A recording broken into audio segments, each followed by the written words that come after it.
अंकिता का murder case सामने आया हुआ है। उसने ये बयान दिया है कि जैसे मैं मर रही हूँ उसे भी मौत मिले, ऐसी ही मौत मिले। शाहरुख को बद्दुआ दे गई तो अंकिता अंकिता नाम की लड़की थी। शाहरुख नाम के व्यक्ति ने इस पर पेट्रोल डालकर आग लगा दी। बस इसका एक गुनाह इतना था कि ये इसमें इंटरेस्ट दिखा रहा होगा या इसको लाइक करता होगा। उसने मना कर दिया कि भाई मैं तुझ में इंटरेस्ट नहीं हूँ, प्लीज़ मेरा पीछा मत करो, मुझे परेशान मत करो। जब ये नहीं माना तो उसकी शिकायत इसने अपने घर वालों से भी की। घर वालों ने इसके खिलाफ कंप्लेंट की, लेकिन पुलिस प्रशासन ने क्या किया, इसको वार्निंग देकर छोड़ दिया कि अभी हम छोड़ते हैं, इसको समझा लो। घर वाले इसके लड़के के घर वालों को बुलाया, उससे बोला कि हम इसको समझा लीजिए, अगर ये बाद में ये ही हरकतें करता है तो उसके खिलाफ स्ट्रिक्ट एक्शन लिया जाएगा।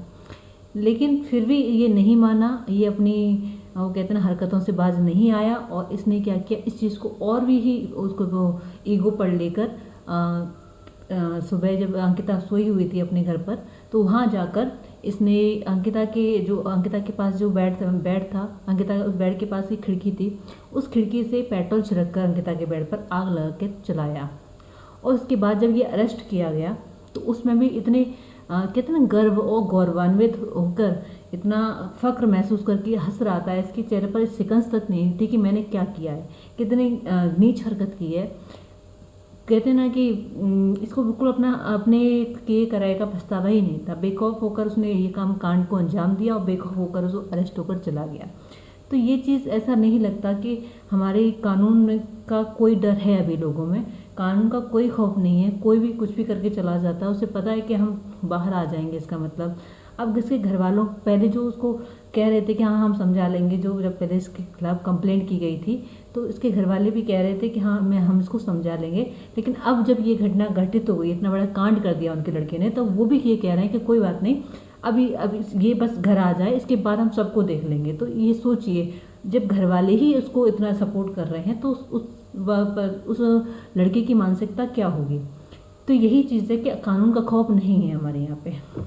हालांकि ये लड़की जो थी अंकिता थी, अंकिता जो हिंदू थी और ये शाहरुख है मुसलमान।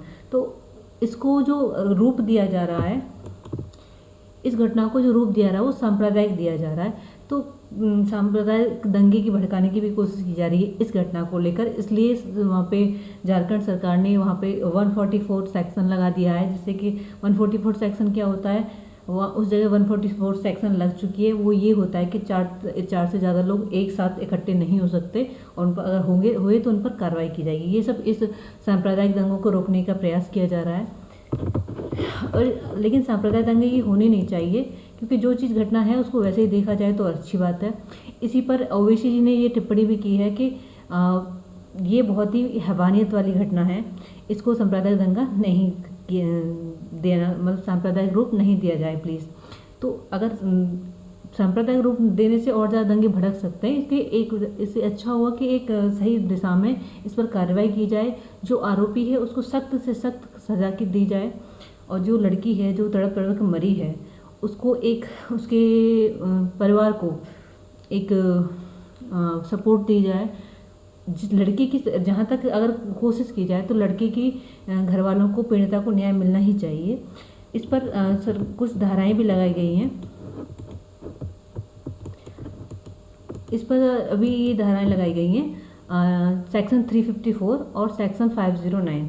तो ये जो धाराएं लगाई गई हैं ये किसके लिए लगाई जाती हैं, इनके बारे में डिस्कस कर लेते हैं। इन धाराओं के बारे में हर वुमेन, हर गर्ल्स को अवेयर होना चाहिए कि आपको ये कानून पाने का अधिकार है। तो आप क्यों नहीं इनके लिए प्रयास करती। आप इनकी अलर्ट रहिए, स्ट्रांग रहिए, अपने कानून को जानिए, अपनी शक्ति को पहचानिए। कानून आपके साथ रहेगा, उसको रहना पड़ेगा अगर आप अवेयर रहोगे तो ये है धारा 354 में ये है कि अगर कोई सेक्सुअल लाभ प्राप्त करना चाहता है तो ऐसे उसको ऊपर धारा 354 के तहत मुकदमा दर्ज किया जा सकता है। उस व्यक्ति को 3 साल की जेल और जुर्माना भी हो सकता है। 354D में क्या है, बिना महिला की जानकारी के अगर कोई व्यक्ति उसका पीछा कर रहा है तो महिला उस व्यक्ति के ऊपर सेक्शन 354D के तहत मुकदमा दर्ज कर सकती है।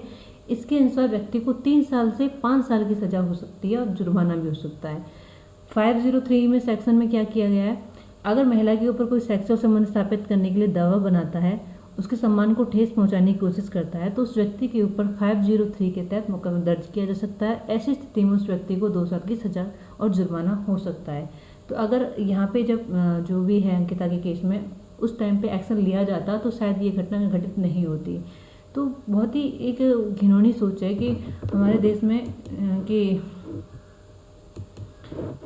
ये चीज़ हो रही है अभी भी। हम अभी 75वीं सालगिरह स्वतंत्रता दिवस की मना के हटे हैं और अभी तक हमारे देश में महिलाएं सुरक्षित नहीं हैं। महिलाएं सुरक्षित नहीं है तो इसलिए पेरेंट्स को भी लगता है कि लड़की ने कैसे हुई, लड़की की सिक्योरिटी कैसे करेंगे, लड़की हो गई। तो इसलिए लड़की होना एक सिक्योरिटी के पॉइंट ऑफ व्यू से भी शायद हमारे समाज में नेगेटिव माना जाता है। जब तक हमारे समाज को उस चीज़ के लिए ठोस एक्शन नहीं लेगा तो शायद सरकार तो लेगी, लेकिन सरकार पर दबाव बनाकर प्रशासन भी वही लोग हैं, करप्ट लोग हैं और जो आरोपी हैं वही लोग हैं। तो फिर एक चीज़ की वो ना मिली जुली भगत होती है। हालांकि देखा जाए तो ये प्यार मोहब्बत वाली जो चीज़ें हो जाती हैं इसमें एक चीज़ ऐसी होनी चाहिए कि प्यार के नाम पर आप किसी को जला दो, किसी को एसिड अटैक कर दो, तो ये चीज़ नहीं होनी चाहिए। प्यार एक दूसरे का सम्मान वाली चीज़ है, एक दूसरे की रेस्पेक्ट होता है। प्यार का मतलब होता है एक दूसरे की रेस्पेक्ट करना, एक दूसरे की केयर करना, एक दूसरे के हिट ऑफ इंटरेस्ट जो इंटरेस्ट है उनको ध्यान में रखना। तो उनको हार्म पहुंचाना कोई प्यार नहीं है, ये हैवानियत है और इसकी कड़ी से कड़ी सज़ा मिलनी चाहिए। Thank you.